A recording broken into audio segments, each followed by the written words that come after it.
In today's episode of What in the Hell does this guy think he's doing, we're going to discuss foot fetishes. And we're going to discuss the evils associated between hangnails and hammer toes. No, we're not. We're not going to do that. What we are going to do is, did I get it? We're going to watch me repair some aluminum doors and spray tri-coat white on a $100,000 Audi luxury sports car for a customer of mine. So it's going to be a pip. Look at this thing, would you? Look at it. Look at it! Are you looking at it? It's not really my bag. I'm fixing it. I'm fixing to fix that. I am fixing to fix that. And then there's another little hunk of hooja fuzz on the other side. It is, what is, this thing is 10 years old. There's a little something there I'm fixing. And then back there as well. But I don't know, this is some kind of an Audi little hunk of shit. But like I say, this thing is a 14. It's 10 years old. And this car, we're up here in Kanadistan, and this car has 385,000 kilometers showing on the odometer, which is roughly, give or take, 250,000 miles. 250,000 miles. And that's the original paint on it. And the dude drives it. Drives it and drives it and drives it. Drives it. 250,000 miles. I guess, you got to say, they done good. The Germans, or whoever makes Audis, it's not an innie. What was I going to say? This thing has, it was worth 120, did he tell me? 117,000 Canadian dollars, which, that's about $1,700 American.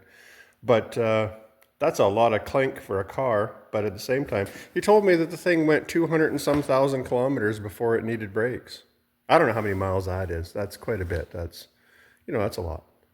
But anyways, yeah, that's what we're going to do here for the next day or so, is I'm going to fix that and that. It's going to be a little repair, and then I'm going to blend out and then clear the panels. I don't know if I'll get it to show on camera. In fact, I'm certain that I won't.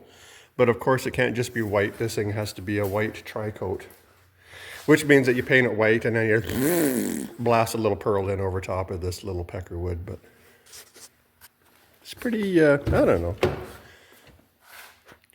Does it look like $100,000?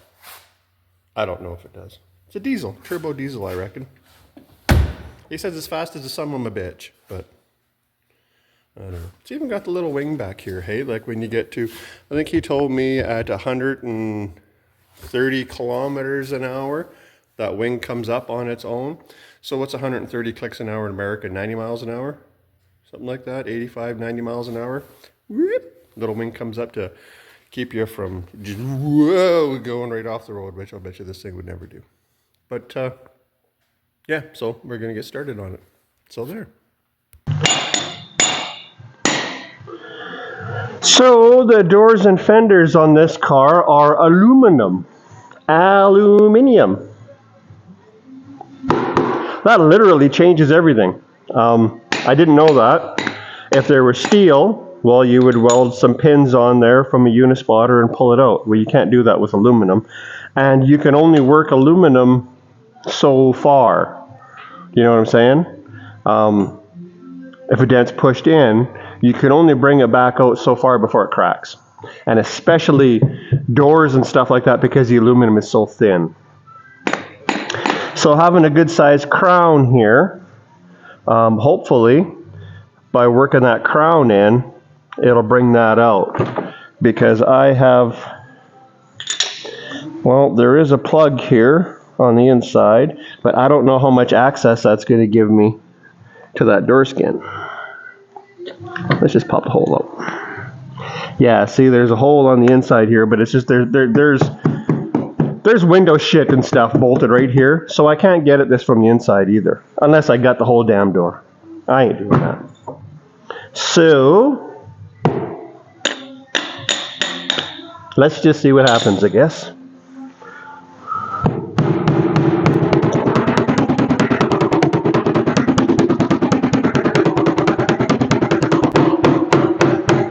See how much the hammer just kind of bounces off of that?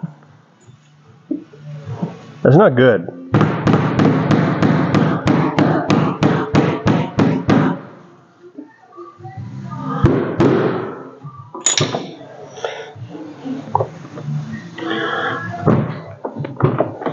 See, and a big part of the problem is this crown is right at the inner door frame.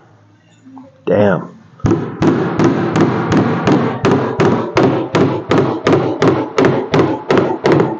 See, just look at it. I'm not pulling back, it's springing.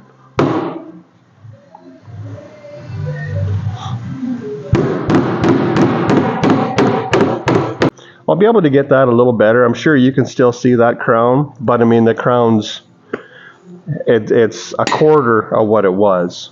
And it is pushing it out here. It is pulling, as that's going in, it is slowly bringing it out. I just got a little flat spot there that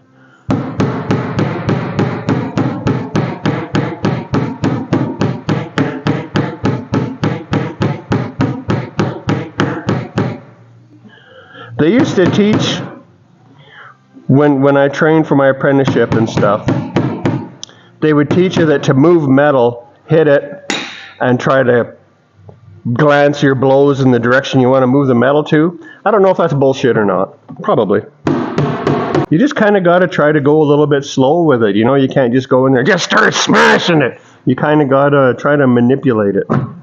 You know, it's like, well, we won't make any comments about wives and what you try to manipulate out of your wife now, will we?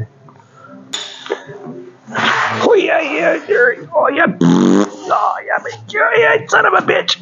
Oh yeah, yeah, yeah, yeah, yeah, oh, yeah.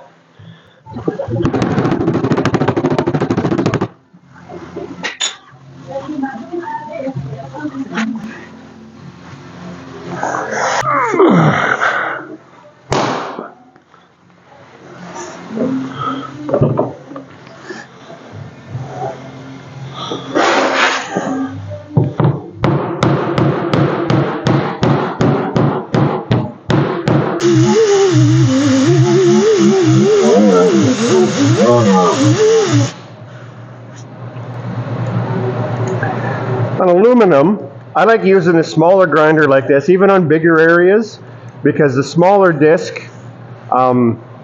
you can go a little slower with it, and it doesn't warm it up. Because man, you don't want to be heating. Aluminum's a different gig. It's a bummer.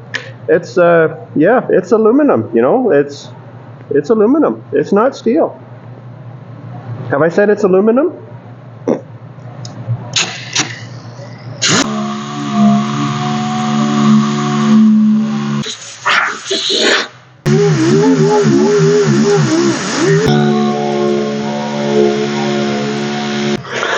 The majority of fillers nowadays are made to stick to all surfaces, pretty much, except plastics. Metals, though, they'll stick to galvanized, just regular low-strength steel, aluminum, fiberglass, SMC. The only thing that you wind up having a problem with is if you get into plastics. And the reason for that a lot of people don't know is when they make a plastic, say a bumper or a spoiler or a molding of some description or whatever, it's made in a plastic mold. The plastic's injected into a mold, and well, they got to get the shit out of there again, don't they? So usually they'll put a release agent in the plastic, and a lot of times it's a certain amount of a silicone or something in there, and what they used to do is when they'd heat that plastic up in the mold, when they make the new part, well, the release agent would come out and the panel would just pop right out of out of the mold, whatever they're making. We'll just say bumper in this case. So it pretty much just pop right out of the mold. So when you apply a product over that, well, it's got that release agent in it, right? So stuff doesn't want to stick to it.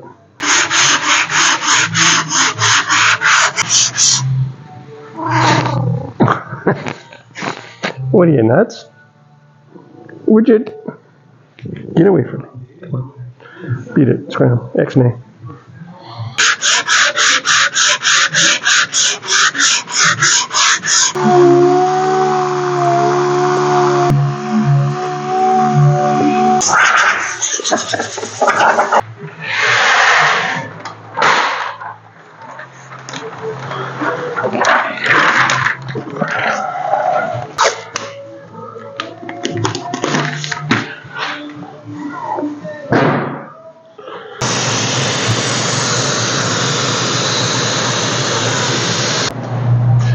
How come everybody's got always wrecked their shit below sea level? Like, what's up with that? And I don't give a shit how many squat thrusts everybody thinks I should be doing. Oh yeah, the exercise do you good, you fat bastard. Listen, really? Alright, well, whatever.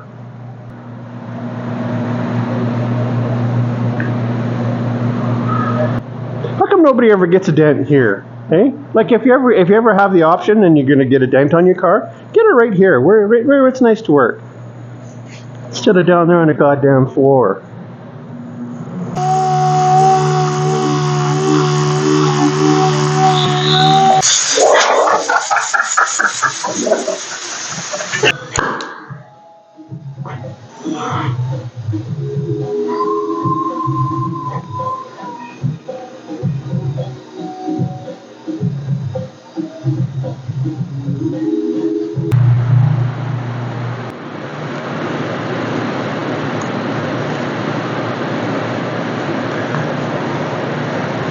Patty cakes? What are you doing?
Oh, here it is. Done deal.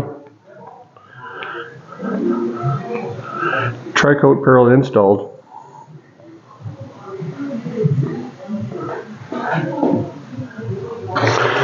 Repairs repaired.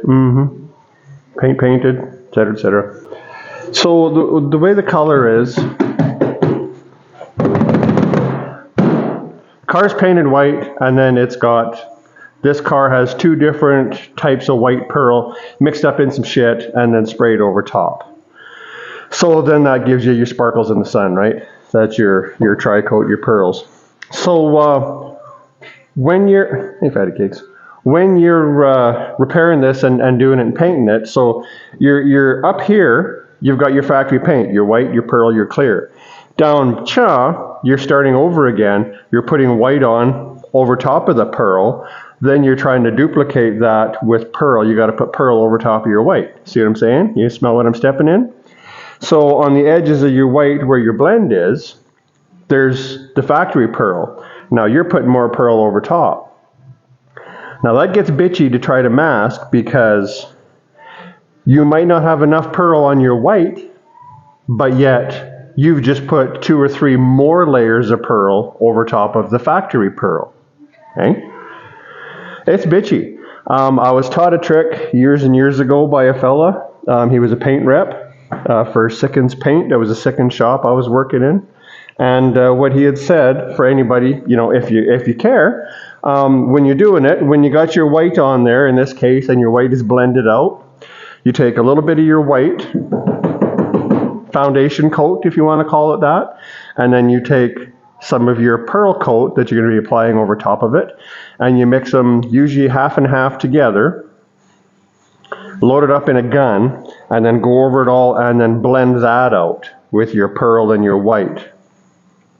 And then when you come back in, then you go back with your straight pearls and you put that pearl over top of that, making it, well, this is a tri-coat, so that makes it a 4-coat because you're putting a mid pearl coat in there.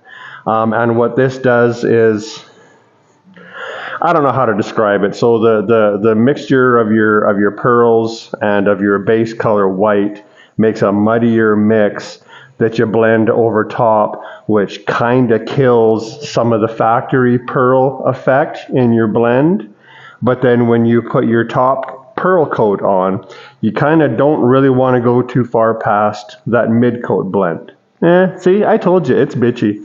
I'm to the point in my life where I've been doing this long enough that when somebody shows me a car with a color like this, I am not far from saying, no, I don't really want to do it.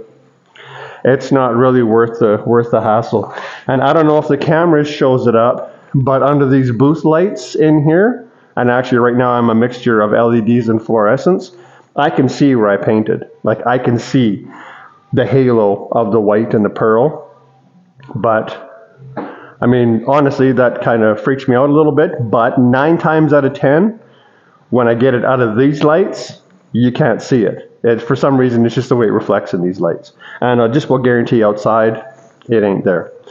And ironically, so this car that I'm nervous about the color on, a little while ago, I did a purple Dodge Dart. So I got some videos up there of it.